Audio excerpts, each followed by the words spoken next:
નમસ્કાર. આકાશવાણી સમાચાર રિધિ ઉંધાડ વાંચે છે. સૌપ્રથમ મુખ્ય સમાચાર. લોકસભાની ચૂંટણીના અંતિમ તબક્કાનો ચૂંટણી પ્રચાર ચરમસીમાએ. પ્રધાનમંત્રી નરેન્દ્ર મોદી ઝારખંડમાં અને કોંગ્રેસના રાષ્ટ્રીય અધ્યક્ષ મલ્લિકાર્જુન ખડગે પંજાબમાં સભા સંબોધશે. આગની દુર્ઘટના બાદ તમામ હોસ્પિટલોને 8મી જૂન સુધીમાં ઓડિટ રિપોર્ટ રજૂ કરવા દિલ્હી સરકારનો આદેશ. હવામાન વિભાગે ચોમાસામાં સરેરાશ કરતાં વધુ વરસાદની આગાહી કરી. પાપુઆ ન્યૂગિનીમાં ભૂસ્ખલનથી 2000 લોકો દટાયા. દુર્ગમ વિસ્તારને કારણે રાહત અને બચાવ કાર્યમાં અનેક મુશ્કેલીઓ. ફૂટબોલમાં ઉઝબેકિસ્તાન સામેની 2 મેચ માટેની મહિલા ટીમની જાહેરાત. 23 સભ્યોની ટીમમાં 3 ગોલકીપર અને 8 ડિફેન્ડરનો સમાવેશ. સમાચાર વિગતવાર. લોકસભા ચૂંટણીના 7મા અને અંતિમ તબક્કા માટે પ્રચાર ચરમસીમા પર છે. હવે પ્રચારના 2 જ દિવસ બાકી હોવાને કારણે તમામ રાજકીય પક્ષો મતદારોને આકર્ષવા એડી ચોટીનું જોર લગાવી રહ્યા છે.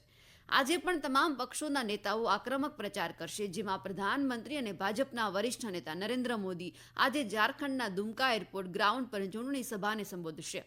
વિજય સંકલ્પ યાત્રાના એક ભાગરૂપે શ્રી મોદી દુમકા સંસદીય બેઠક પરથી ચૂંટણી લડી રહેલા સીતા સોરેનની તરફેણમાં રેલીને સંબોધશે. સીતા સોરેન ઝારખંડ મુક્તિ મોરચાના વડા શિબુ સોરેનની પુત્રવધુ છે. ભાજપના અધ્યક્ષ જેપી નડ્ડા આવતીકાલે દેવઘરમાં 3 ચૂંટણી સભાઓને સંબોધિત કરશે, જ્યારે કોંગ્રેસના વરિષ્ઠ નેતા રાહુલ ગાંધી 30 મેના રોજ ચૂંટણી રેલીઓને સંબોધિત કરશે. જ્યારે કોંગ્રેસના રાષ્ટ્રીય અધ્યક્ષ મલ્લિકાર્જુન ખડગે આજે પંજાબમાં 2 રેલીઓને સંબોધશે.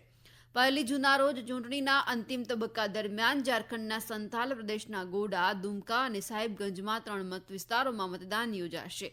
2019ની લોકસભા ચૂંટણીમાં જેએમએમએ તેમની એકમાત્ર સાહિબગંજ બેઠક જીતી હતી. પ્રધાનમંત્રી અને ભાજપના વરિષ્ઠ નેતા નરેન્દ્ર મોદીએ જણાવ્યું હતું કે અમારો ધ્યેય આત્મનિર્ભર ભારત દ્રષ્ટિકોણ હેઠળ સ્વદેશી પ્રતિભાને પ્રોત્સાહન આપવાનો અને રોજગાર વધારવાનો છે. એક સમાચાર સંસ્થાને આપેલી મુલાકાતમાં શ્રી મોદીએ જણાવ્યું કે ડાયરેક્ટ બેનિફિટ ટ્રાન્સફર દ્વારા લોકોને અત્યાર સુધી 38 લાખ કરોડ રૂપિયા ટ્રાન્સફર કરવામાં આવ્યા છે. સરકારી તંત્ર દ્વારા તપાસ પર ભાર મૂકતા તેમણે જણાવ્યું કે સરકાર માત્ર ધારણાને આધારે નહીં પણ પુરાવાને આધારે પગલાં લેશે અને ભ્રષ્ટાચાર કોઈ સંજોગોમાં ચલાવી લેશે નહીં. તેમણે જણાવ્યું કે સરકારના દરેક નિર્ણયના કેન્દ્રમાં રાષ્ટ્ર પ્રથમની ભાવના રહેલી છે. આમ આદમી પાર્ટીના નેતા અને દિલ્હીના આરોગ્ય મંત્રી સૌરભ ભારદ્વાજે દિલ્હીની તમામ હોસ્પિટલોને જૂનની 8મી તારીખ સુધીમાં તેમનું ફાયર ઓડિટ પૂર્ણ કરવા નિર્દેશ આપ્યો છે. વિવેક વિહારમાં એક બાળકોની હોસ્પિટલમાં તાજેતરની આગના સંદર્ભમાં આરોગ્ય અધિકારીઓ સાથે તેમણે બેઠક કરી હતી. આ બેઠકમાં શ્રી ભારદ્વાજે જણાવ્યું કે દિલ્હી સરકારે આ મહિનાની 8મી તારીખે તમામ ખાનગી અને સરકારી હોસ્પિટલોને ફાયર ઓડિટ માટે પહેલેથી જ કહ્યું હતું. તેમણે કહ્યું કે અનુપાલન અહેવાલ 8મી જૂન 2024 સુધીમાં દિલ્હી સરકારના આરોગ્ય વિભાગમાં રજૂ કરવાનો રહેશે. શ્રી ભારદ્વાજે એમ પણ જણાવ્યું કે તમામ નર્સિંગ હોમ અને હોસ્પિટલો માટે ફાયર એનઓસી મેળવવું ફરજિયાત છે. અગાઉ 9 મીટરથી ઓછી ઊંચાઈ ધરાવતી હોસ્પિટલો ફાયર એનઓસી વિના કાર્યરત હતી. આ દરમિયાન ગરમીની સ્થિતિને ધ્યાનમાં રાખીને દિલ્હીના આરોગ્ય મંત્રી દિલ્હીની 26 સરકારી હોસ્પિટલોમાં હીટ સ્ટ્રોકથી પીડિત દર્દીઓ માટે દરેક હોસ્પિટલમાં 2 બેડ અનામત રાખવાનો નિર્દેશ આપ્યો છે. વધુમાં એલએનજેપી હોસ્પિટલમાં 5 પથારીઓ અનામત રાખવામાં આવશે.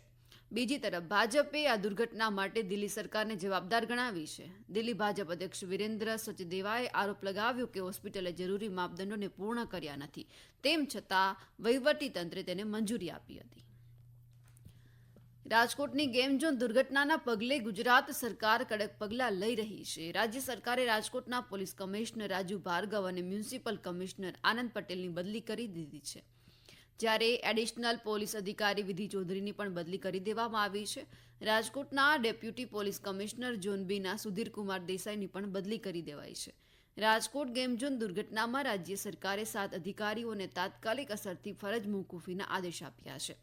રાજકોટમાં ટીઆરપી ગેમ ઝોન આગ દુર્ઘટનામાં જરૂરી મંજૂરીઓ વિના શરૂ કરવા દેવાની ગંભીર નિષ્કાળજી અને ફરજ ક્ષતિ અંગે રાજ્ય સરકારે પોલીસ, મહાનગરપાલિકા અને માર્ગ મકાન વિભાગના અધિકારીઓની જવાબદારી નક્કી કરીને તેમની સામે શિક્ષાત્મક કાર્યવાહી કરી છે. ભારતીય હવામાન વિભાગે આ વર્ષે ચોમાસાની મોસમ જૂનથી સપ્ટેમ્બર દરમિયાન શરૂ થાય તેવી આગાહી કરી છે. સમગ્ર દેશમાં સામાન્ય કરતાં વધુ વરસાદની પણ હવામાન વિભાગે આગાહી કરી છે. દક્ષિણ પશ્ચિમ ચોમાસાની શક્યતાઓ જાહેર કરતા હવામાન વિભાગના મહાનિર્દેશક ડોક્ટર મૃત્યુંજય મહાપાત્રાએ જણાવ્યું કે સિઝનનો વરસાદ 106% રહેવાની સંભાવના છે. તેમણે ઉમેર્યું હતું કે દક્ષિણ પશ્ચિમ ચોમાસાનો વરસાદ મધ્ય ભારત અને દક્ષિણ દ્વીપકલ્પ ભારતમાં સામાન્ય કરતાં વધુ, ઉત્તર પશ્ચિમ ભારતમાં સામાન્ય અને ઉત્તર પૂર્વ ભારતમાં સામાન્ય કરતાં ઓછો રહેવાની સંભાવના છે. જૂન મહિનામાં સમગ્ર દેશમાં સામાન્ય વરસાદની અપેક્ષા છે. દક્ષિણ પશ્ચિમ ચોમાસા માટે તેની પ્રથમ તબક્કાની આગાહીમાં આઈએમડીએ સમગ્ર દેશમાં સામાન્ય કરતાં વધુ વરસાદની આગાહી કરી હતી અને બીજા તબક્કાની આગાહીમાં કોઈ ફેરફાર નથી થયો. આ રાષ્ટ્રીય સમાચાર આપ આકાશવાણી પરથી સાંભળી રહ્યા છો. આ સમાચાર આપ અમારી YouTube channel air news Gujarat પર પણ સાંભળી શકશો. વધુ સમાચાર માટે આપ અમારા ટ્વિટર હેન્ડલ air_news_abad ને ફોલો કરી શકો છો. દેશના મોટાભાગના વિસ્તારોમાં ગરમીનું તીવ્ર મોજું ફરી વળ્યું છે, ત્યારે આકરા તાપમાં રાહત મેળવવા પર્યટકો પૃથ્વી પરના સ્વર્ગ સમાન કાશ્મીરની વાટ પકડી રહ્યા છે. શ્રીનગર આંતરરાષ્ટ્રીય વિમાન મથક પર દૈનિક ધોરણે 95થી 100 જેટલી ફ્લાઇટની અવરજવર થાય છે. દેશના વિવિધ ભાગોમાંથી પર્યટકો શ્રીનગરમાં વિશ્વ પ્રસિદ્ધ દાલ સરોવરની સુંદરતા જોવા આવે છે. આ ઉનાળામાં રાજ્યમાં પર્યટકોની સંખ્યામાં તીવ્ર વધારો નોંધાયો છે. શ્રીનગરના દાલ સરોવર ઉપરાંત પર્યટકો ઉત્તર કાશ્મીરના બરફાજીત ગુલમર્ગની મુલાકાત લેવાનું પણ ભૂલતા નથી. આ ઉપરાંત પહેલગાવ અને સોનમાર્ગ જેવા પ્રસિદ્ધ ગિરિમથકો પર પણ પર્યટકોના મનપસંદ સ્થળો છે. બૃહદ મુંબઈ મ્યુનિસિપલ કોર્પોરેશનમાં ચોમાસા પહેલાની તૈયારીઓ થઈ રહી છે. વરિષ્ઠ અધિકારીઓએ સોમવારે શહેરના પૂર્વ ઉપનગરોમાં પ્રી મોન્સૂન સંબંધિત કામગીરીનું નિરીક્ષણ કર્યું હતું. બીએમસી દ્વારા સત્તાવાર નિવેદન અનુસાર ડ્રેનેજ કાર્યક્ષમતા વધારવા માટે પ્રયાસ કરવામાં આવી રહ્યા છે. Additional municipal commissioner doctor Amit સૈનીએ નિર્દેશ આપ્યો છે કે મુંબઈમાં ચોમાસા દરમિયાન પૂર નિયંત્રણ અને વરસાદી પાણીના નિકાલ માટે કામગીરી શરૂ કરી દેવામાં આવે. હમાસે મધ્યસ્થીઓને જણાવી દીધું છે કે ગાઝા પટ્ટીમાં યુદ્ધ વિરામ અથવા કેદીઓના આપલેના સોદા માટે કોઈ પણ વાટાઘાટોમાં ભાગ લેશે નહીં. રવિવારે રાત્રે દક્ષિણના ગાઝાના શહેર રફા પર ઇઝરાયેલના તાજેતરના હુમલાના જવાબમાં આ નિર્ણય લેવામાં આવ્યો. ગાઝાના આરોગ્ય અધિકારીઓના જણાવ્યા અનુસાર રફા શહેર નજીક વિસ્થાપિત લોકોના આશ્રય સ્થાનો પર ઇઝરાયેલના હવાઈ હુમલામાં બાળકો અને મહિલાઓ સહિત ઓછામાં ઓછા 45 પેલેસ્ટિયનો માર્યા ગયા. મુંબઈ કસ્ટમ્સે સોમવારે જણાવ્યું હતું કે છેલ્લા 4 દિવસમાં છત્રપતિ શિવાજી મહારાજ ઇન્ટરનેશનલ એરપોર્ટ પર 8.68 કરોડ રૂપિયાનું 10.6 કિલો સોનું અને ઇલેક્ટ્રોનિક સામગ્રી જપ્ત કરી છે.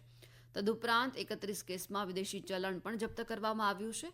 અધિકારીઓએ જપ્તી વિશે વધુ માહિતી આપતા જણાવ્યું હતું કે છેલ્લા 4 દિવસમાં જપ્તીના સંબંધમાં 3 લોકોની પણ ધરપકડ કરવામાં આવી છે. મુંબઈ કસ્ટમ ઝોન 3 દ્વારા જાહેર કરાયેલી માહિતી અનુસાર મીણમાં સોનાની ધૂળ, ફ્રૂટ જ્વેલરી અને બાર, ઇલેક્ટ્રિક્સ આયર્ન અને પેસેન્જરના શરીરમાં છુપાવેલું હોય તે સ્વરૂપમાં સોનું જપ્ત કરવામાં આવ્યું.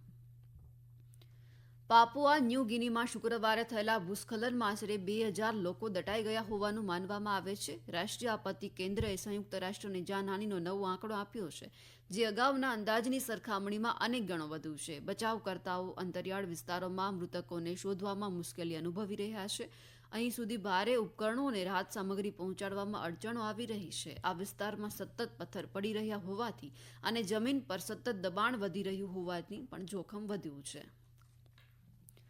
ઓલ ઇન્ડિયા ફૂટબોલ ફેડરેશને ઉઝબેકિસ્તાન સામે આગામી 2 આંતરરાષ્ટ્રીય મૈત્રી મેચો માટે 23 સભ્યોની ભારતીય વરિષ્ઠ મહિલા ટીમની જાહેરાત કરી છે. ટીમમાં 3 ગોલકીપર, 8 ડિફેન્ડર, 8 મિડફિલ્ડર અને 4 ફોરવર્ડનો સમાવેશ થાય છે.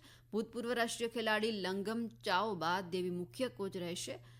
બ્લુ ટાઇગર્સ તેમની પ્રથમ મેચ શુક્રવારે ઉઝબેકિસ્તાન સામે રમશે, જ્યારે બીજી મેચ 4 જૂને રમાશે.